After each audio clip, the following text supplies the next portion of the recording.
I'm Peter Adamson, and you're listening to the History of Philosophy podcast, brought to you with the support of King's College London and the Leverhulme Trust. Online at www.historyofphilosophy.net.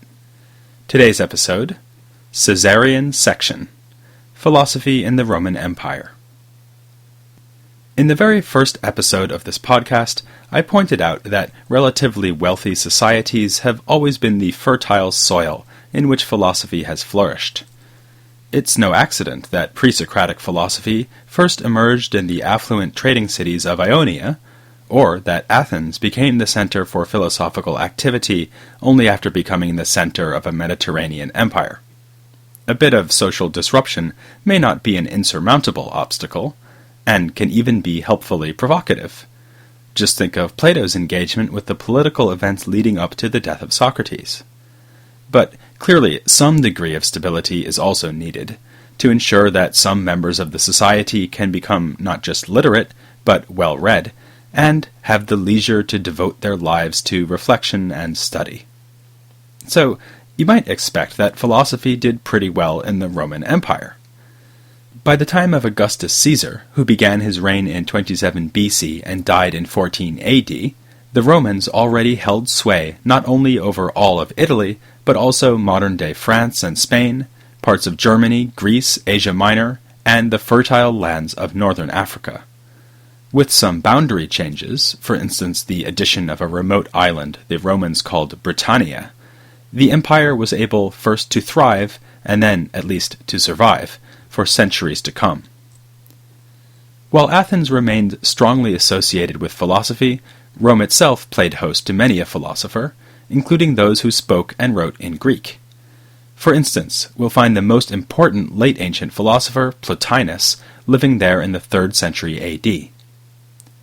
A third philosophical center was Alexandria on the coast of Egypt, founded by its namesake Alexander the Great, then built up into a cultural hub under the Ptolemies during the Hellenistic Age.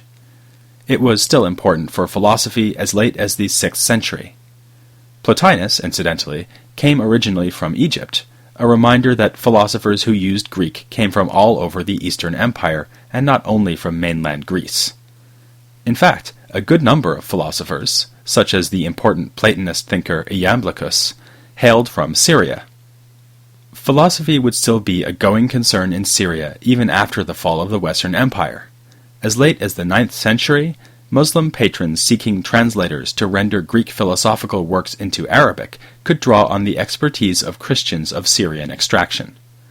But we're getting ahead of ourselves. In fact, we were already ahead of ourselves before this episode even started.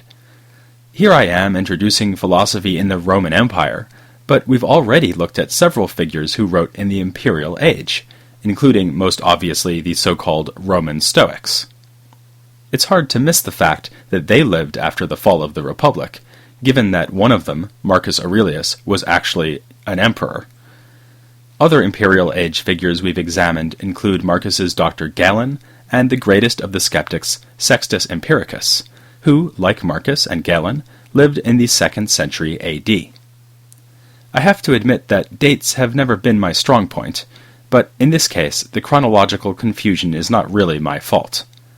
Splitting philosophy into historical periods is always a tricky and somewhat arbitrary business, and this case is no exception. The so-called Hellenistic schools survived very nicely until well after the Hellenistic period, pretty much however one chooses to define that period.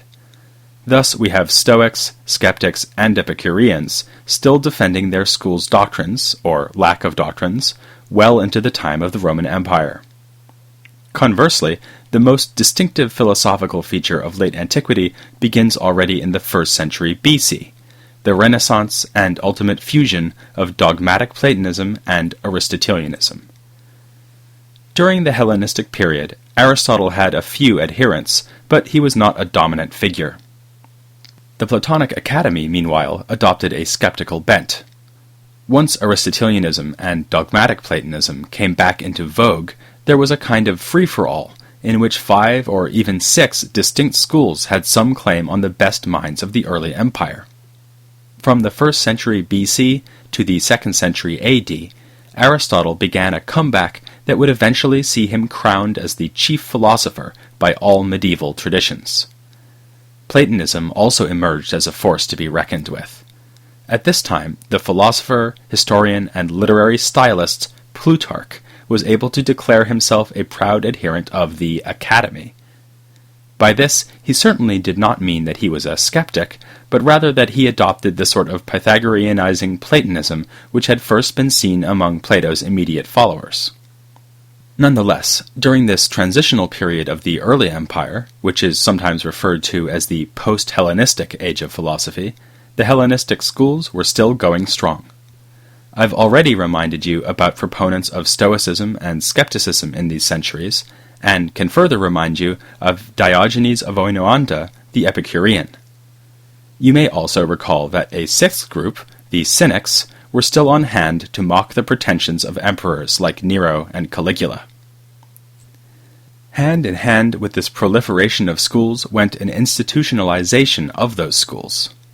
As David Sedley mentioned in my interview with him, as early as 155 BC, an embassy of Greek philosophers was sent to Rome for political purposes. They represented three separate schools: Stoicism, skepticism, and Aristotelianism. In a later echo of this idea that the schools could have official spokesmen, our right royal friend, Marcus Aurelius, established 4 chairs of philosophy in Athens. For him, the 4 chief schools were, of course, Stoicism, and then Platonism, Aristotelianism, and Epicureanism. Rich patrons and political rulers continued to influence the way philosophy was practiced right down to the last days of the Western Empire.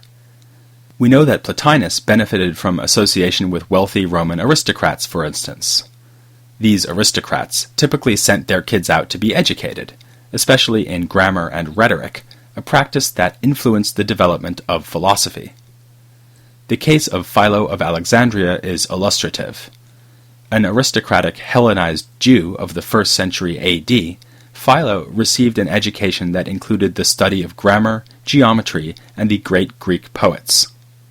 St. Augustine, growing up in the second half of the 4th century AD, underwent a Latin version of this curriculum and almost wound up as a rhetoric teacher himself.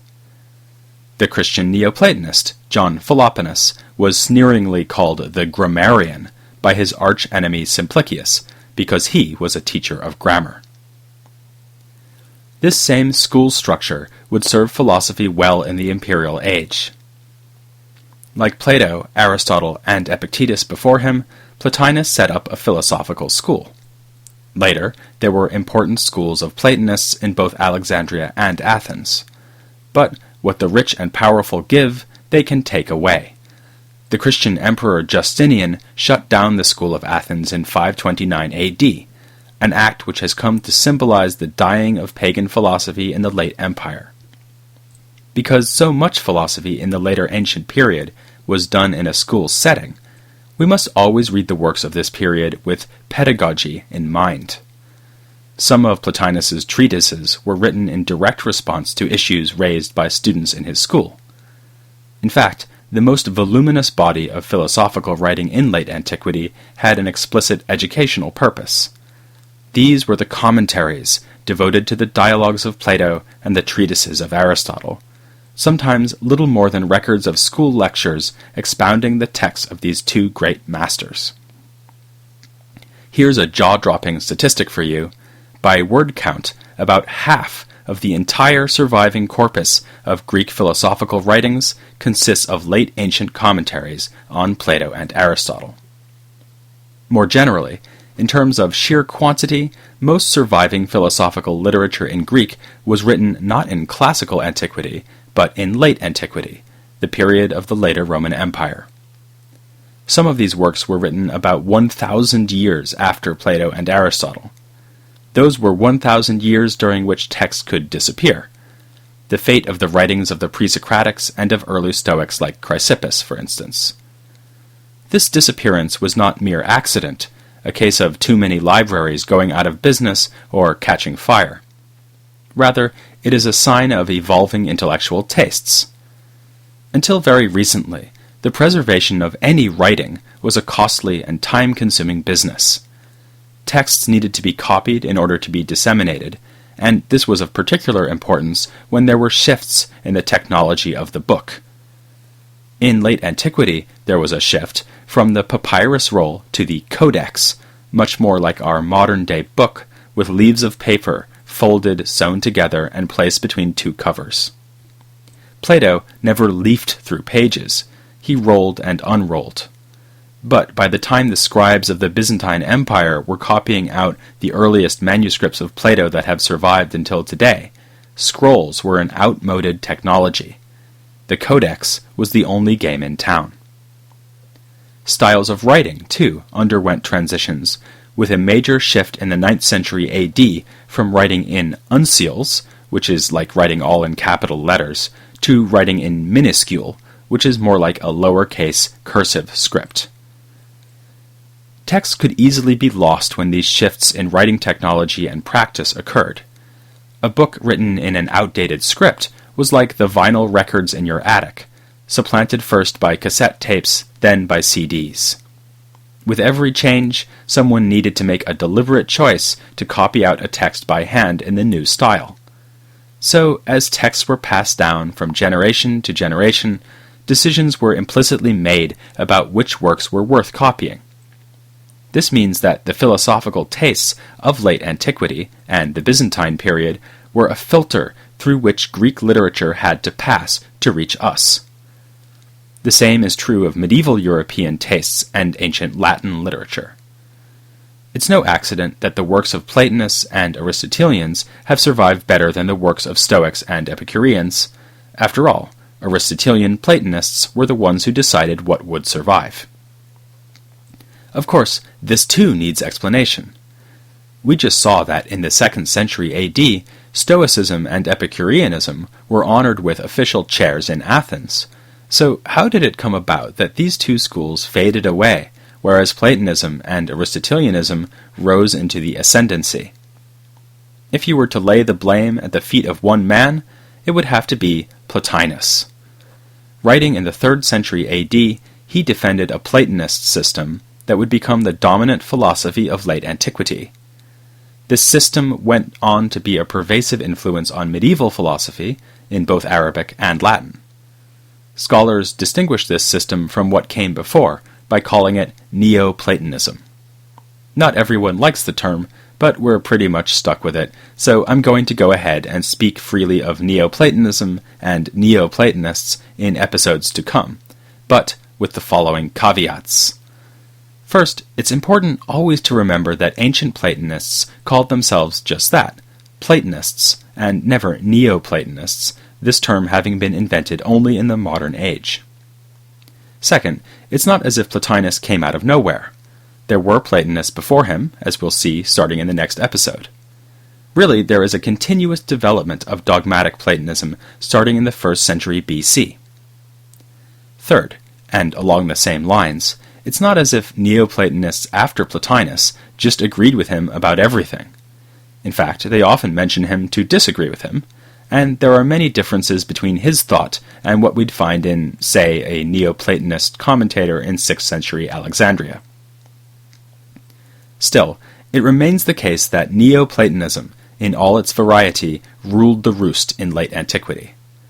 But I still haven't really explained why it succeeded at the expense of the other schools. To some extent, it simply absorbed its rivals. There is a good deal of Stoic cosmology and ethics woven into the fabric of Neoplatonism.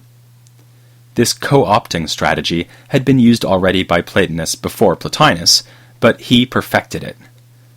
Much the same can be said about Aristotelianism.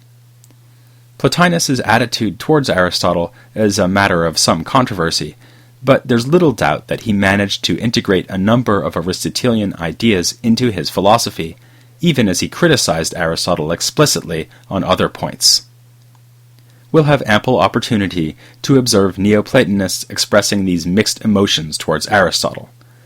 But it was always at least a love-hate relationship, and not infrequently a love-love relationship. For Neoplatonists, the usual goal was not to refute Aristotle, but to show how Aristotle could be harmonized with Plato. As for Epicureanism and skepticism, these schools really do vanish from the scene in late antiquity. Neoplatonists find them useful only as opponents to be defeated, and often seem to think that Epicureanism in particular is barely worth refuting.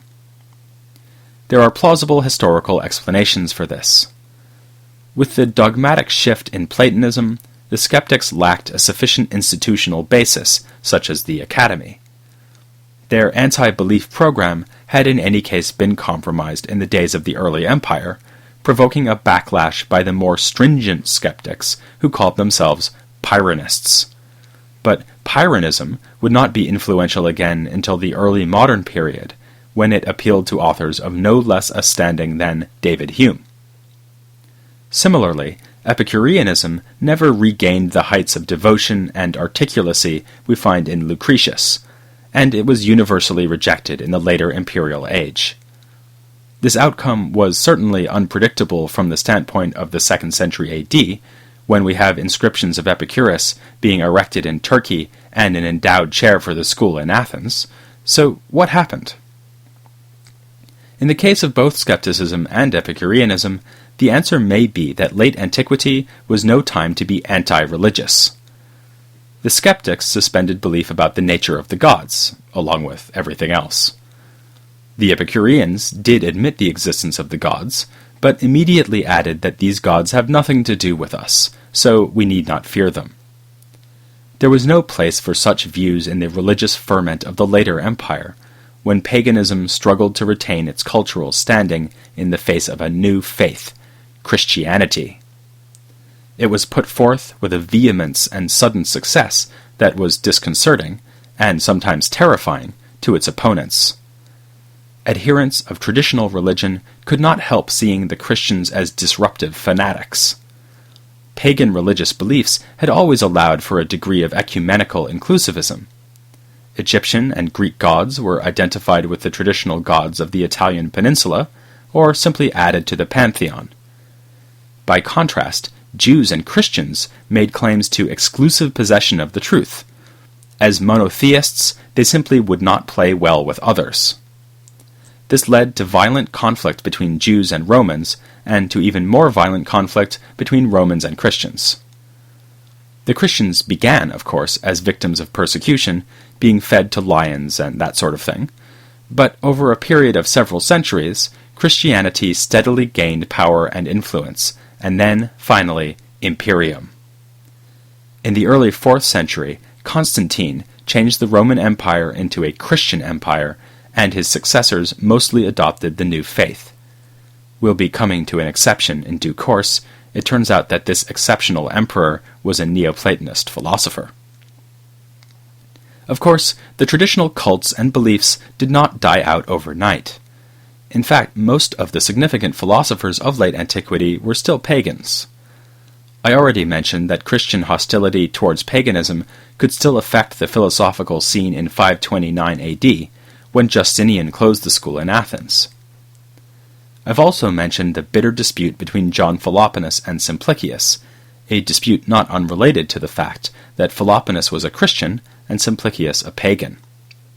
In short, then, this was a period when philosophy was closely allied to religious belief. It was only to be expected that in such an environment, Epicureanism and skepticism would drift into near oblivion. Harder to expect was the success of Neoplatonism in co-opting, or being co-opted by, one last tradition, Christianity itself. Since before Plotinus, dogmatic Platonism had been a deeply religious enterprise. Plutarch, who we met a few minutes back, devoted numerous works to philosophical discussions of religious topics, such as the nature of demons or oracles. Iamblichus, the Neoplatonist who hailed from Syria, put pagan religious belief at the very center of his philosophy, and was followed in this by generations of passionately religious Platonists. They modified the system pioneered by Plotinus, making room for the multiplicity of gods and semi-divine entities recognized in late antique paganism.